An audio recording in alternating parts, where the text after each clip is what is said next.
আসসালামু আলাইকুম। আজকে তোমাদেরকে এমন পদ্ধতির কিছু ম্যাথ শেখাবো, তোমরা শুধু বলে উঠবা ওয়াও। তোমাদের কিছু অঙ্ক আসে, যেমন বর্গক্ষেত্রের বাহুর দৈর্ঘ্য 10% বৃদ্ধি পেলে বা হ্রাস পেলে, বা আয়তক্ষেত্রের বাহুর দৈর্ঘ্য 20% বৃদ্ধি পেয়েছে দৈর্ঘ্য আর 10% হ্রাস পেয়েছে প্রস্থ, তাহলে ক্ষেত্রফল কত বৃদ্ধি বা হ্রাস পাবে, শতকরা কত বৃদ্ধি বা হ্রাস পাবে। এই ধরনের অঙ্কগুলো এখন থেকে এত তোমাদের সহজ হয়ে যাবে, এগুলো দেখলেই তোমাদের মন খুশি হয়ে যাবে। সবগুলো অঙ্ক একেবারে তোমার করতে সময় লাগবে জাস্ট 5 সেকেন্ড। 5 সেকেন্ডের মধ্যে তুমি অ্যান্সার বলে দিতে পারবা। পুরাই মজা। তোমার বিশ্বাস হচ্ছে না?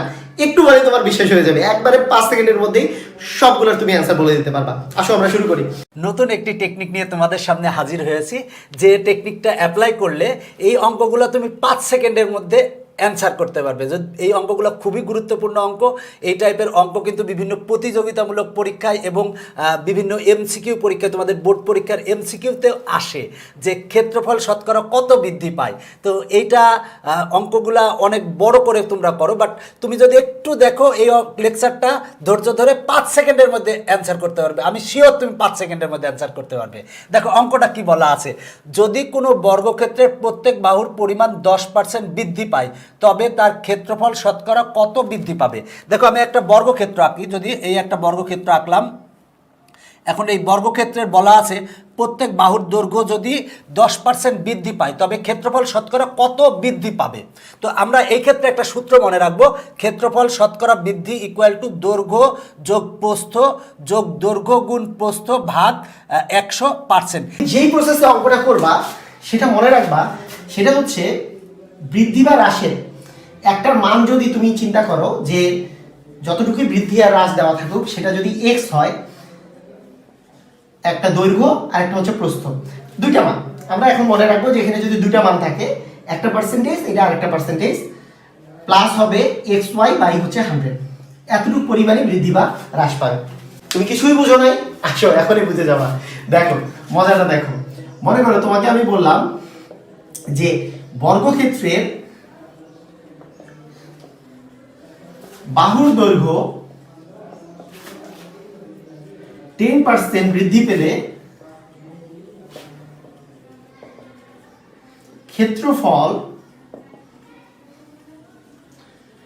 শতকরা কত বৃদ্ধি পাবে, কত বৃদ্ধি পাবে। তো বর্গক্ষেত্রের বাহুর দৈর্ঘ্য, তার মানে বাহুর দৈর্ঘ্য বলতে ওর দৈর্ঘ্য 10% বাড়ছে, প্রস্থও 10% বাড়ছে, তার মানে এটাও 10% এটাও 10%, তার মানে হচ্ছে 10 প্লাস 10 কত বৃদ্ধি পাবে। এটাই কিন্তু তোমরা বের করছো, এটাই কিন্তু সূত্র যে কত বৃদ্ধি বা হ্রাস পাবে। সেটা হ্রাস হলে কি হবে এটা আমি বলে দিচ্ছি। বৃদ্ধি হলে মানগুলোতে জাস্ট প্লাস মান বসাবো, আর হ্রাস হলে মানগুলোতে মাইনাস মান বসাবো। তার মানে 10% বৃদ্ধি পেয়েছে, 10 প্লাস 10 দৈর্ঘ্য প্রস্থ, আর তো মান দেওয়া নাই, দৈর্ঘ্য আলাদা আর প্রস্থ আলাদা, তো বৃদ্ধি পায় না। দৈর্ঘ্য 10% বৃদ্ধি পাইলে প্রস্থ, যেহেতু তোমার বর্গক্ষেত্রে যদি একটা এরকম থাকে, তাহলে বাহুর দৈর্ঘ্য 10% বৃদ্ধি পাওয়া মানে কি, এই প্রত্যেকটা বাহুর দৈর্ঘ্য যদি 10% বৃদ্ধি পায়, তাহলে কি একই সাথে দৈর্ঘ্য 10% বৃদ্ধি পেয়েছে এবং প্রস্থ 10% বৃদ্ধি পেয়েছে। এটা আমরা বুঝে গেছি। প্লাস যেই দুটা মান আছে সেই দুটার গুণফল, এক্স আর ওয়াই গুণফল, নিচে 100 দিয়ে ভাগ, এটাই তোমার অ্যান্সার। এত পার্সেন্ট আসলে তোমার বৃদ্ধি বা হ্রাস পাবে। এখানে কি হয়েছে, যেহেতু প্লাস মান যদি আসে তার মানে বৃদ্ধি পাবে। দেখো 10 আর 10 যোগ করলে হচ্ছে 20, প্লাস 0 0 কাটা দাও, 0 0 কাটা দাও, থাকলো হচ্ছে 1, তার মানে হচ্ছে 21%। ওয়াও, জাস্ট ওয়াও পদ্ধতিতে তুমি বের করে ফেললা। যদি বর্গক্ষেত্রের বাহুর দৈর্ঘ্য 10% বৃদ্ধি পায়, তাহলে ক্ষেত্রফল কত পার্সেন্ট বৃদ্ধি পাবে। একেবারে ওয়াও পদ্ধতিতে। এখন থেকে এগুলো একেবারে তোমার কাছে মজা লাগবে, পুরাই মজা। দেখো যারা একটু কম বুঝেছো তারা আরেকটা প্র্যাকটিস করো। মনে করো আমরা 10%-এর জায়গায় এবার 20% দিব। যদি বর্গক্ষেত্রের বাহুর দৈর্ঘ্য 20% বৃদ্ধি পায়, তাহলে কি হবে 20%, তাহলে জানি কি হবে 20 প্লাস 20, দৈর্ঘ্য 20 বৃদ্ধি পেয়েছে, প্রস্থ 20, প্লাস 20 ইন্টু 20 বাই 100, এত পার্সেন্ট। তোমার শেষ, কিন্তু একেবারেই শেষ। 0 0 কাটা, 0 0 কাটা, 20 20 হচ্ছে 40, আর 2 আর 2 গুণ করতেছো 4, তার মানে 44% বৃদ্ধি পাবে। ওয়াও, ওয়াও টাইপের অঙ্ক। এখন থেকে এগুলো আসলেই তোমার কাছে ওয়াও লাগবে। তো আমরা আরো প্র্যাকটিস করি, কথা না বাড়িয়ে আমি জাস্ট প্র্যাকটিস করি এবং তোমরা দেখো আসলে কতটা ওয়াও আর কি। যে মনে করো আমি তোমাকে বললাম যে 15% বৃদ্ধি পেয়েছে, 15%, তাহলে কি করবা, কত পার্সেন্ট বৃদ্ধি পাবে, 15 প্লাস 15 প্লাস 15 ইন্টু 15 বাই 100, এত পার্সেন্ট কি হবে, 15 আর 15 যোগ করলে কত, 30। আচ্ছা 15 আর 15 গুণ করলে কত হবে, 15 আর 15 গুণ করলে 225, তাকে 100 দিয়ে ভাগ করলে 2 ঘর আগে দশমিক আসবে, 30 প্লাস 2 ঘর আগে যদি দশমিক আসে 2.25, তার মানে 32.25, এত পার্সেন্ট। পুরাই ম্যাজিক। এইভাবে করে কিন্তু তুমি বের করে ফেলতে পারবা, একেবারে মুহূর্তের মধ্যেই তোমার অ্যান্সার বের হয়ে যাবে, মুহূর্তের মধ্যেই। দেখো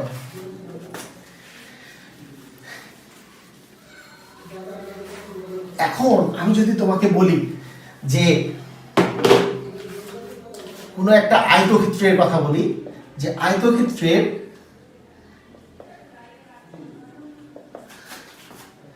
দৈর্ঘ্য 20% ও প্রস্থ 10% বৃদ্ধি পেলে ক্ষেত্রফল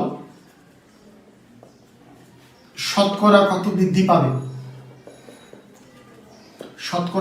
বৃদ্ধি পাবে, পুরাই ম্যাজিক পদ্ধতিতে তোমাদেরকে করতে হবে, পারবা না? সূত্র তো x plus y plus xy by 100, just এটা সূত্র, একেবারে ম্যাজিক পদ্ধতিতে পারবা। দেখো কি, x এর ভ্যালু হচ্ছে 20, y এর ভ্যালু হচ্ছে 10, প্লাস 20 ইন্টু 10 বাই 100, শেষ, খেলা খতম। 20 আর 10 প্লাস করলে 30 আর 2 মিলে 32%, অ্যান্সার। পুরাই ম্যাজিক, তাই না? আজকে থেকে এগুলো অঙ্ক দেখলেই তোমার ম্যাজিক মতো লাগবে, ম্যাজিকের স্টাইলে তুমি করে ফেলতে পারবা। আচ্ছা, এখানে তোমাদের এখন মনের মধ্যে কোশ্চেন জাগ্রত হচ্ছে যে বৃদ্ধি পেলে তো বুঝলাম, হ্রাস পেলেও কি এত সহজ হবে?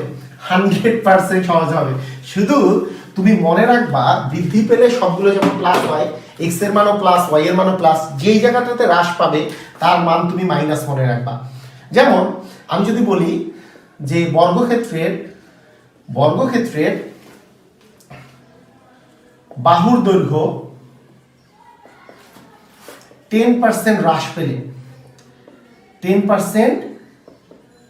পেলে ক্ষেত্রফল শতকরা কত হ্রাস পাবে? দেখো মজাটা দেখো, এখানে বলতো হ্রাস পেলে x এর ভ্যালু কত হবে, -10, তার মানে y এর ভ্যালু কত হবে, -10, কারণ বাহুর দৈর্ঘ্য হ্রাস পাওয়া মানে দৈর্ঘ্য 10% হ্রাস পাইছে, আবার প্রস্থও 10% হ্রাস পাইছে, তার মানে x এর ভ্যালু -10, y এর ভ্যালু -10, সূত্রের তো প্লাস আছেই, তারপরে x এর ভ্যালু -10, y এর ভ্যালু -10 বাই 100, তাহলে -10 আর -10 করলে আসতেছে -20, প্লাস মাইনাস আর মাইনাস গুণ করলে তো প্লাস হয়, -10 আর -10 যোগ করলে কিন্তু -20 হয়, এটা তো যোগ, সেই জন্য কিন্তু এখানে -20 আসছে। আর -10 আর -10 গুণ করলে কি হবে, মাইনাস মাইনাসে প্লাস, আর উপরে এই শূন্য কাটা, তার মানে মাইনাস মাইনাসে +1, তাহলে -20 + 1 মানে -19, মানেটা আসার এই কথাটা আসার অর্থ হচ্ছে যে তোমার 19% হ্রাস পাবে, মাইনাস আসা মানে হচ্ছে 19% কি হবে, হ্রাস পাবে। পুরাই মজা করে কিন্তু তুমি বের করে ফেলতে পারলা, বৃদ্ধি পাবে না হ্রাস পাবে তুমি সাইন দেখে বলে দিবা। একটু আগে যতগুলো আসছে সবগুলোতে প্লাস মান যেহেতু আসছিল, তার মানে ওগুলো বৃদ্ধি পাবে, এখন যেহেতু এটাতে মাইনাস আসছে তার মানে এটাতে কি হবে, হ্রাস পাবে। এতটাই সহজ। আসো, যদি আমি তোমাকে বলি 10% এর জায়গায় 20% হ্রাস পেলে কি হবে, 20% বাহুর দৈর্ঘ্য যদি 20% হ্রাস পায় তাহলে কি হবে, খুবই সহজ, x এর ভ্যালু -20, y এর ভ্যালু -20, প্লাস -20 ইন্টু -20 বাই 100 করে দিলেই তোমার অ্যান্সার শেষ, 0 0 কাটা 0 0 কাটা, আর -2 আর -2 গুণ করলে +4, তার মানে -40 + 4, তার মানে হচ্ছে -36%, মানে 36% হ্রাস পাবে। কত পার্সেন্ট হ্রাস পাবে, অ্যান্সার হবে 36% হ্রাস পাবে। পুরাই মজা করে কিন্তু তুমি বলে দিতে পারতেছো, ক্যালকুলেশন তো বুঝছো যে -20 আর -20 যেহেতু যোগ করছো তার মানে -40, আর এখানে -20 আর -20 গুণ করলে মাইনাসে মাইনাসে তো প্লাস, আর এই জিরো গুলো কাটা দিছি, আর 2 আর 2 গুণ করলে 4, তার মানে -40 আর +4 মানে -36% হ্রাস পাবে। একেবারে মজা করে তুমি এভাবে করে বের করে ফেলতে পারবা। তোমাদের মনের মধ্যে এখন জাগ্রত হচ্ছে যে এই হ্রাসের ক্ষেত্রে কি আয়তক্ষেত্রের বেলা যদি আসে তাহলে কি আসলে হবে কিনা। মনে করো কোনো একটা আয়তক্ষেত্রের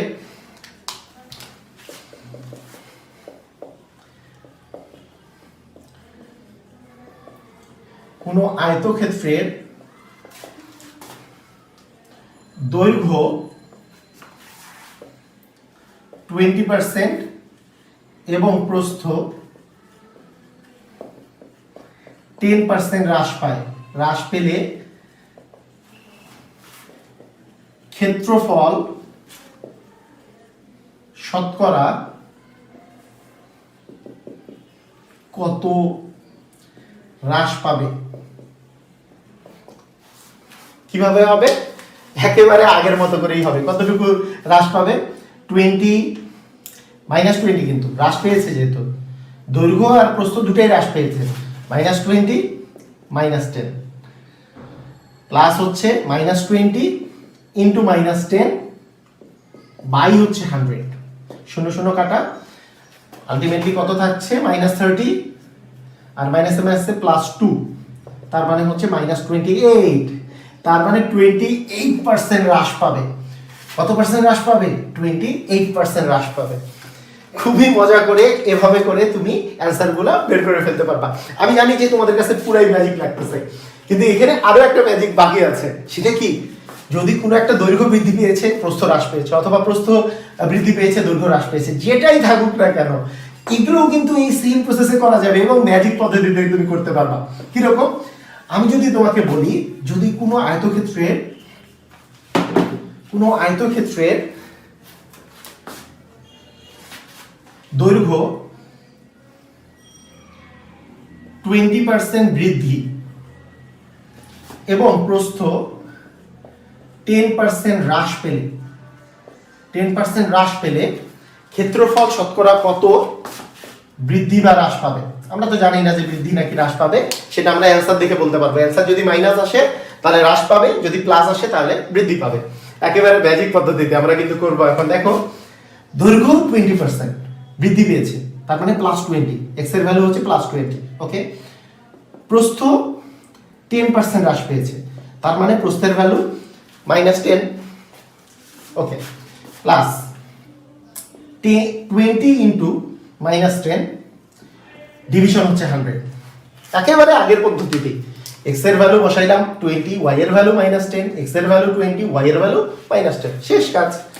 এখন দেখো 20 থেকে 10 বিয়োগ করলে আসে 10, 0 কাটা দিই, 0 কাটা দিই, এখানে আসতেছে -2, তার মানে 8%। এখানে কি অ্যান্সারটা শেষ পর্যন্ত কি প্লাস আসছে না মাইনাস আসছে? প্লাস আসছে। 10 থেকে 2 বিয়োগ করলে তো 8, তার মানে 8% হচ্ছে বৃদ্ধি পাবে। 8% কি হবে? বৃদ্ধি পাবে। ক্ষেত্রফল 8% বৃদ্ধি পাবে। পুরাই মজা করে এইভাবে করে তুমি সলভ করে ফেলতে পারবা। আমি মনে করি যে আজকের এই ক্লাসটা তোমাদের অসাধারণ লাগছে। যদি আসলে অসাধারণ লাগে, তোমরা জাস্ট সবাইকে শেয়ার করে দাও, এই ক্লাসটা শেয়ার করে দাও। এবং একটা আমি তোমাদের কাছে কমেন্টে আরেকটা অঙ্ক আমি জানতে চাই, যে যদি একটা আয়তক্ষেত্রের দৈর্ঘ্য 10% বৃদ্ধি পায় এবং প্রস্থ 10% হ্রাস পায়, তাহলে ক্ষেত্রফল শতকরা কত বৃদ্ধি বা হ্রাস পাবে। দেখি আমরা আসলে পারি কিনা, একেবারে মুহূর্তের মধ্যেই পারি কিনা। যদি পারো, যদি তোমার ভালো লাগে, সবাইকে শেয়ার করো, লাইক করো, কমেন্ট করো। তোমাদেরকে অসংখ্য ধন্যবাদ। আল্লাহ হাফেজ। আসেন আমরা আসল জিনিস সলভ করি, যে আসল জিনিসটা যেটা কোশ্চেন আসছিল, আসলে এই কোশ্চেনটা আমরা এখন সলভ করি। ভাই বলেন, দৈর্ঘ্য 5% বৃদ্ধি পাইছে, দৈর্ঘ্য, প্রস্থের কথা বলে নাই। প্রস্থের কথা যদি না বলে তাহলে কি বুঝবো? দৈর্ঘ্য 5% বৃদ্ধি পাইলেও প্রস্থ 0% বৃদ্ধি পাইছে। প্রস্থ বৃদ্ধিই পায় নাই, প্রস্থ কোনো বৃদ্ধি পায় নাই, প্রস্থ 0%। প্লাস দৈর্ঘ্য 5, প্রস্থ 0 বাই 100, তার মানে এটাও 0, 5 কে 0 দিয়ে গুণ করলেও 0, তার মানে আলটিমেটলি 5% হবে অ্যান্সার।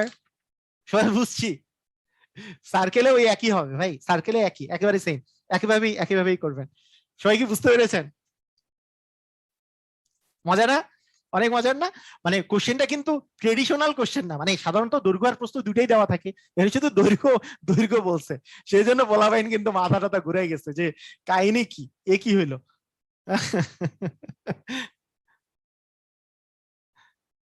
ঠিক আছে, ওকে, আচ্ছা ঠিক আছে। এখন দেখেন, একজন বলছে যে ইয়াটা, একজন একজন বলেছে যে বৃত্তের ব্যাপারটা কি হবে। ওই বৃত্তেরও এই একই কথা, যদি বৃত্তের ব্যাসার্ধ, আপনাকে যদি আমি বলি যে বৃত্তের ব্যাসার্ধ 5% বৃদ্ধি করেছেন, মনে করেন বৃদ্ধি করেছেন, তো বৃত্তের ক্ষেত্রেও আপনি মনে রাখবেন যে আপনার যেহেতু ব্যাসার্ধ ছাড়া আর কিছু নাই, এটাকেই আপনি দৈর্ঘ্য, এটাকেই আপনি প্রস্থ ধরে নেবেন বর্গের মতো। তার মানে যদি বৃদ্ধি আসে 5+5 +5 × 5/100, এই এরকম 5 আর 5 যোগ করলে 10, আর 5×5 হচ্ছে 25, 25/100, 25কে 100 দিয়ে ভাগ করলে তো আলটিমেটলি 0.25, তার মানে 10.25 বৃদ্ধি পাবে, এরকম আর কি। ঠিক আছে, একই, মানে একেবারে বর্গক্ষেত্রের মতো করেই চিন্তা করবেন, তাহলেই হয়ে যাবে। ঠিক আছে, ওকে। সার্কেলের বেলাও একেবারেই সেম, মানে সার্কেলের বেলাও ব্যাসার্ধ যে মানে জিনিসটাকেই আপনি ওই দৈর্ঘ্য আর প্রস্থ হিসেবে চিন্তা করবেন, তাহলে আপনার অ্যান্সার হয়ে যাবে।